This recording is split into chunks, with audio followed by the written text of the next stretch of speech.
First up here is Alan Mayberry, who you've already seen once today, and we're going to see him again right now. There you go, Alan. Get my junk out of your way.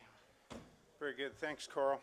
Pleasure to be back after warming you up this morning. So we're going to have some similar discussions to what we had this morning, because this morning I kind of carried you through some of our initiatives that we have going forward. There are a lot of parallels to the discussion on this panel here of, the goal of zero, which we all agree the goal is zero. How do we get there?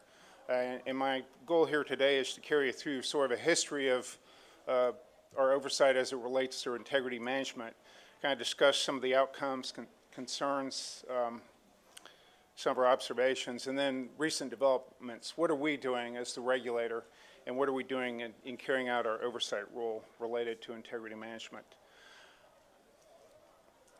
I'm showing a chart here that perhaps you've seen before that's updated for this year. It's two of our measures that are shown there with the dashed and dotted lines for major hazardous liquid spills, and then also incidents with death or injury.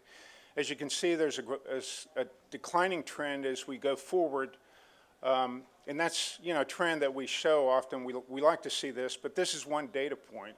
I would submit to you that really to get an overall picture of pipeline safety, there are multiple data points to really reflect the performance of the industry. While this is a number we like to see, unfortunately, incidents with death or injury are few.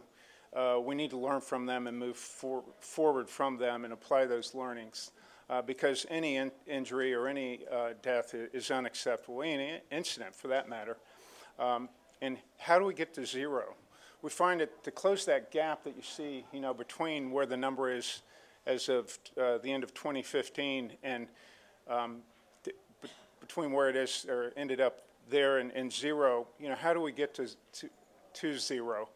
And we'll find that we've been in a cycle of accidents happen. Granted, they're low probability, high consequence events, but there's always a call for the regulator and industry to improve what they're doing.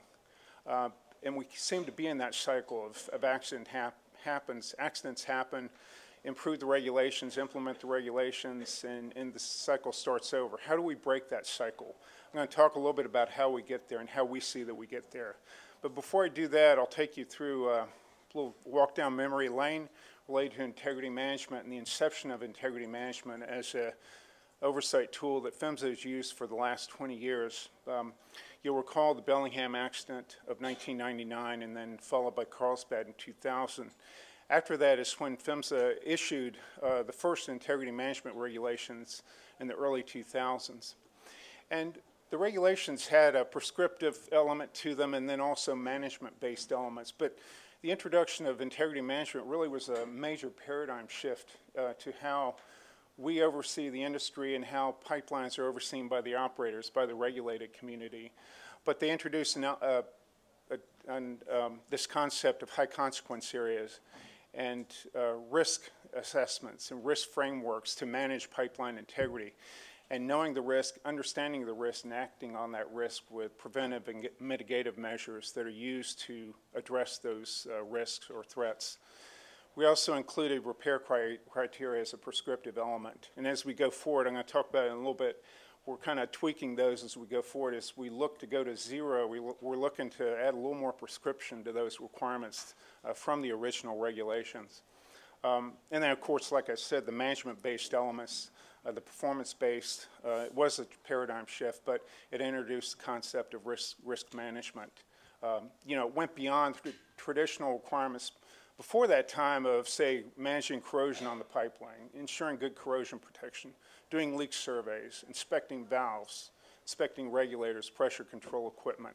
It went beyond that to say, hey, understanding that pipelines vary in their operating environment, you need to determine what your operating environment is, what the threats of that environment are, and then apply measures to address the threats. In the early years of, through our baseline assessments done by operators, And then our first round of inspections, we learned a lot. But certainly we've learned that there were weaknesses in how operators assessed risks and the measures that they took to address the risks. And we really didn't see the maturing of the program and implementation of the program in the early days. And of course, we learned as well as the regulator. Again, it was not just a paradigm shift for the industry, it was a paradigm shift for the regulator, moving from overseeing and prescriptive focused regulation to more performance-based. So, you know, we were resource constrained, and of course, more recently we're addressing that, and I'll talk about that in a minute.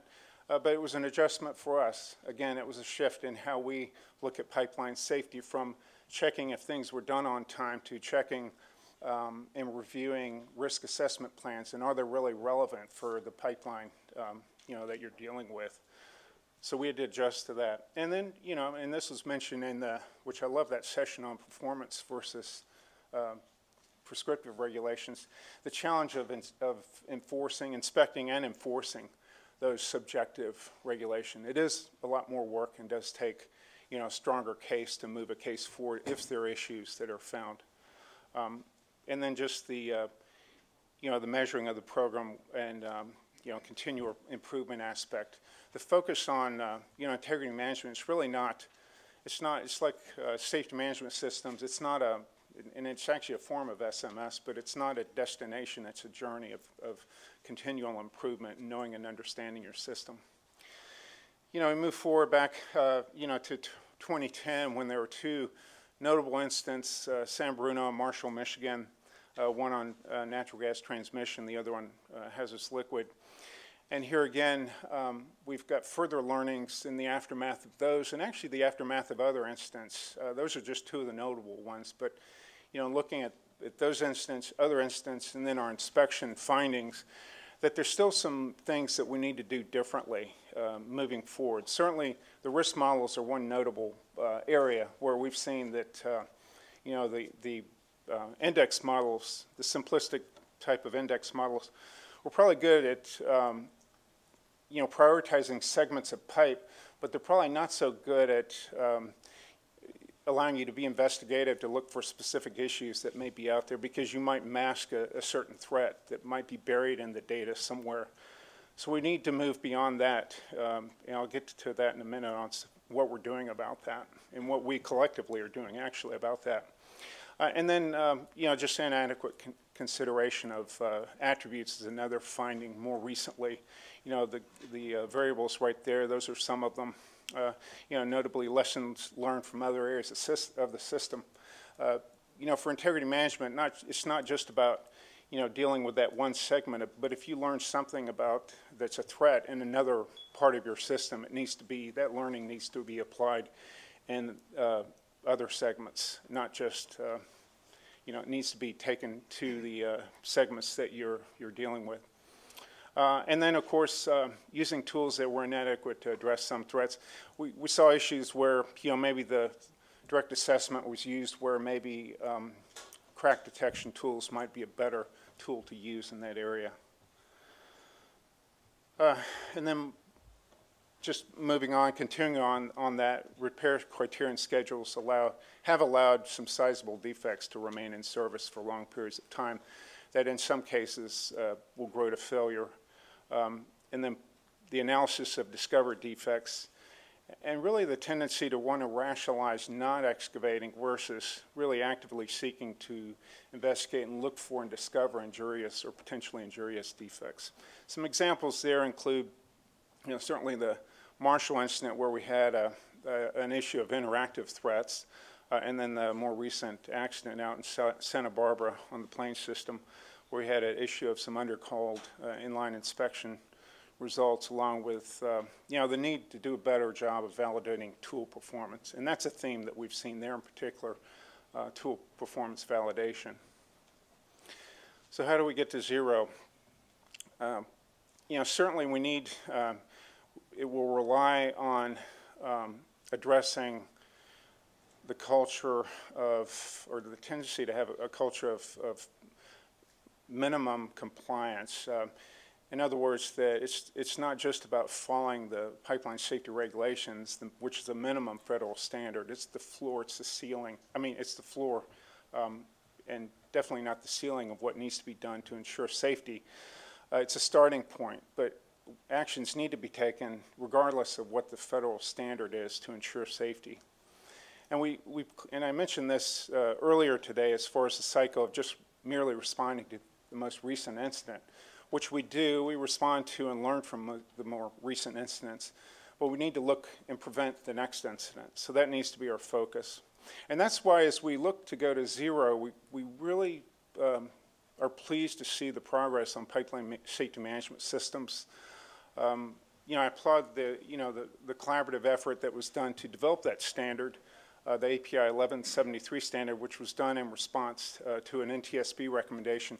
In fact, the standard was closed by NTSB as exceeding the expectations that they had when they made that recommendation. So it's actually a good story to tell on a standard that was developed in a collaborative way that was very meaningful for the pipeline industry. But we see that as a way of applying a systems approach to pipeline safety that will really drive us towards zero. And it's an initiative, an effort that's outside of what I can do or what we can do on the PHMSA team to issue regulations. Certainly that will always be a key part of the pipeline safety portfolio, if you will. But the voluntary actions and certainly the implementation of pipeline safety management systems by industry voluntarily we see as a key aspect to improve pipeline safety and to get towards zero. You know, if you look at the actions that have occurred out there, and I think I briefly mentioned this morning, but and I've been on many of them from up on the North Slope of Alaska in 2006 to 2010 in Enbridge. There's really a management aspect, an organizational aspect of these failures, and that's the common thread that I think we have to learn that I believe SMS gives us the opportunity to address and to improve upon. Now, what are we doing? Like I said, we do support the adoption of pipeline safety management systems. I tell you, we're taking it a step further. We're going to implement an internal SMS at PHMSA as well, and you'll be hearing about that. We're going to be rolling out our communications on that, on what we're doing internally to adopt it as a regulator. So we're going to walk the walk or walk the talk with industry as it's implemented. We're also, as you've heard, we're revising regulations to address areas of concern. We're tightening up and adding more prescription to areas where we've seen issues, certainly in the aftermath of some of the failures that have occurred. We're strengthening our inspection enforcement, and I tell you, I could talk for 45 minutes or an hour or so on what we're doing there, but we're doing a lot from instituting a new strategic plan for a training and qualification center in Oklahoma City, and that's a center that trains federal and state inspectors to revising our inspection approach as well. And some of you are probably familiar with some of that related to what we've done on the inspection side of things. Then lastly, funding research and development to improve assessment technologies, because we still have challenges in being able to assess certain types of defects, in particular defects that are located in the seams of pipelines. And that's an area we need to put more funding and more effort into dealing with and better assessment technology. You probably saw this slide this morning if you were here, but as a regulator, we constantly seek the right mix of prescription and performance-based regulations. And we saw that integrity management really was a good start. It was an improvement, but it's still evolving. We still have a lot to do. The work's not done yet. And in response to that, our most major revisions are rolled up in the Hazardous Liquid Rule, which we will be going final on hopefully later this year. And then the gas transmission notice proposed rulemaking that we're currently assessing the comments on. And those rules, I have a couple of slides here just summarizing what's in there. I really, probably in the interest of time, gloss over these because I kind of covered what's in there this morning, but they're just improvements to address the shortcomings of what we saw, just to more clearly define the expectations related to the integrity management side of things. But most notably, I would say, in that last bullet here, and this is, I think, on our agenda as far as IVP, the answer, integrity verification, that really, it's now time to deal with the grandfather clause on the natural gas side of things. And so that's our focus for at least proposing that to address the grandfather clause. That is pipe that was not previously subject to a pressure test prior to when the code was enacted in 1970. We're dealing with that because when the code was enacted in 1970, it really wasn't viable at that time. It was too disruptive to commerce. But now we need to deal with it. We need to find a way to deal with it. We think we've hit kind of the sweet spot to deal with it in the IVP, but we do realize that there are a lot of concerns on that as well. And of course, a big part of the IVP, not just dealing with the grandfather clause, but deals with record keeping. I didn't really mention much about that this morning, but that's, and many of you, especially who are operators, have dealt with that quite closely in the last few years, but record keeping is critically important, and so there's a lot in there about that to require improved record keeping. Because after all, if you don't have good records, if you don't know what you have, how good is your risk modeling? How good is your risk assessment? That gets to guidance that we're working on, and I think this is a good example of a collaborative effort between all the stakeholders in developing guidance on risk modeling. We had a public workshop last September called the Risk Modeling Methodologies Workshop. We had a number of presenters, really some of the best minds in the world on that topic, giving input and approaches to addressing risk modeling and moving beyond the index models that I was referring to, and how do we deal with interactive threats and the like. So that group is in full swing, and I hear good things coming out of that. Next year, we expect to be issuing guidance on things such as what are guidelines for using risk models, guidelines for dealing with such threats such as interactive threats and the like. In the interest of time, I'll kind of move on. Also, I have a bullet there on big data, because as we deal with this kind of stuff, we are talking about dealing with big data, especially when we talk about dealing with the multiple threats and being able to analyze the multiple threats on pipelines. But the punchline I might add there is there at the end. We kind of are tiptoeing into that with the Reauthorization Act related to, the mandate related to convening a working group on developing an information sharing system. The focus on the information sharing system will initially probably focus on like sharing inline inspection results and the like, but we think that'll be a good start for sharing information among the industry on threats that are out there. Number of internal initiatives that we've undertaken. I think I referred to some of this morning. We've increased our staff. Certainly our inspection staff has almost doubled in the last few years. Our inspection process has been re-engineered, and that is continuing to be evolved because we have moved beyond the more standard inspections, as we used to call them, unit inspections, to what we call or some might call the dreaded integrated inspection. But the focus of that is putting our resources where they need to be based on what we see in the data that is represented by the operator performance. And then we're modernizing the tools, or have modernized the tools that our inspectors use with a software platform called the Inspection Assistant. It's a tablet-based tool that is used to document inspections. We also have created an accident investigation division that will be headquartered in Oklahoma City. And the focus of that group will be to pull out from the regions where they currently reside all the accident investigators to do more responses actually to incidents or accidents that occur out there. And that'll be their sole focus, is to deal with incidents and accidents that occur out there, and then to provide some lessons learned from those. I mentioned earlier, and the administrator mentioned earlier today, about our PHMSA 2021 initiative and a number of initiatives under that, so I won't repeat what we talked about there. And then lastly, on research and development, We have a forum, as the administrator mentioned earlier today, on November 16th and 17th. It'll be in Cleveland, Ohio. And that's where we bring all the stakeholders together. It's a very collaborative process where we work to identify key technical challenges. We disseminate information on our current R&D program. And then we identify new research that needs to be done. And that's to help inform our about $12 million a year research funding effort.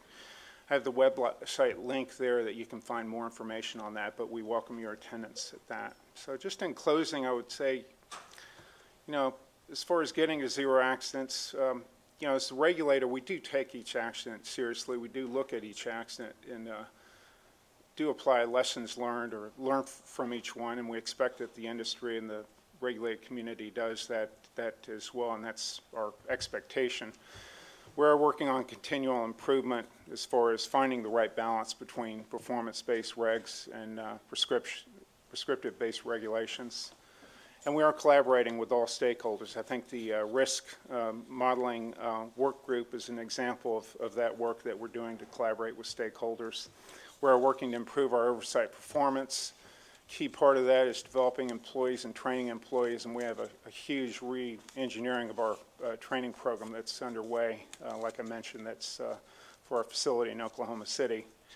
And then we're increased focus on improving how we handle data and analyze the data that we do collect. So again, and that's part of what we're doing, a big part of what we're doing to reach that goal of zero incidents. So with that, I appreciate your time, and I'll turn it over to the next one. Thank you.